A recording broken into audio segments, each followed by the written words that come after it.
اعوذ باللہ من الشیطان الرجیم بسم اللہ الرحمن الرحیم رب اشرح لی صدری ویسر لی امری واحلل عقدۃ من لسانی یفقہوا قولی۔ آج ہم دیکھیں گے میم ساکن کے قواعد۔ بہت ہی آسان قاعدے ہیں۔ پہلا قاعدہ ہے اخفاء شفوی، دوسرا ہے ادغام شفوی، تیسرا ہے اظہار شفوی۔ شفوی شفتین سے ہے۔ شفتین ہونٹوں کو کہتے ہیں۔ چونکہ میم ہونٹوں سے ادا ہونے والا حرف ہے، اس لیے اس کے جو قواعد ہیں نا، اس کے ساتھ شفوی لگا دیا گیا ہے۔ اخفاء شفوی، میم کو ادا کریں۔ میم ہونٹوں کے ملنے سے میم ادا ہوتا ہے نا، تو ہونٹوں کو شفتین کہتے ہیں۔ تو اخفاء شفوی میں کیا ہوتا ہے؟ اگر میم ساکن کے بعد با آ جائے، میم ساکن کے بعد اگر با آ جائے تو وہاں اخفاء کرتے ہوئے پڑھیں گے۔ میم ساکن کے قواعد میں اخفاء کا صرف ایک ہی حرف ہے۔ کون سا حرف ہے؟ با۔ میم ساکن کے بعد با کا آنا ضروری ہے اخفاء شفوی میں۔ تو یہاں پر ہم اخفاء کرتے ہوئے پڑھیں گے۔ پڑھیے، نورہم، ہم، یہ جو ہم میم کو ٹائم دے رہے ہیں یہ اخفاء ہے۔ اخفاء میں بھی ناک میں آواز جاتی ہے۔ نورہم بینا، بینا، نورہم بینا۔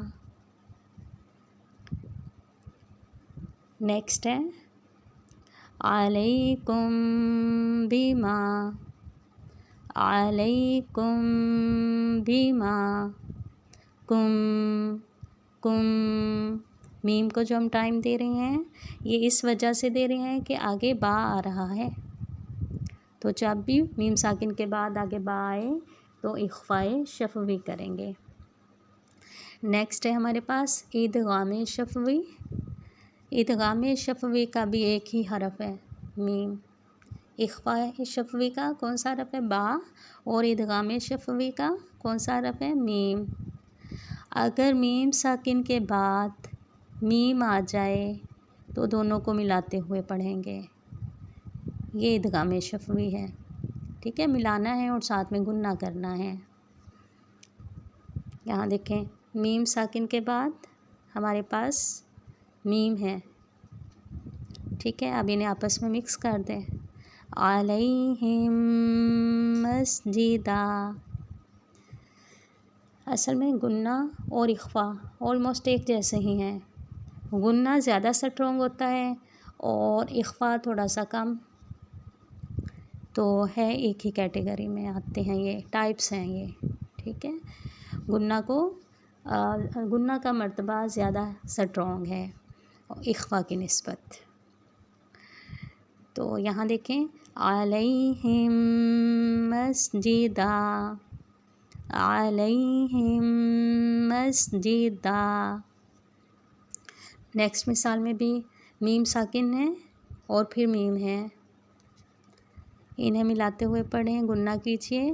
قلوبہم مرض، قلوبہم مرض، ہم، ٹھیک ہے، یہ گننا ہے۔ اب دو حرف ہم نے دیکھ لیے۔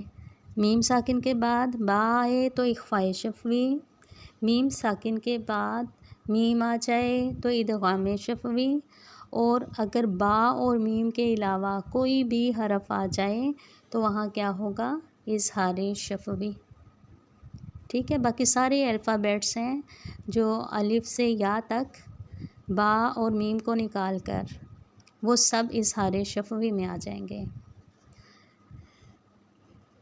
اس کی بھی دو مثالیں دیکھ لیتے ہیں۔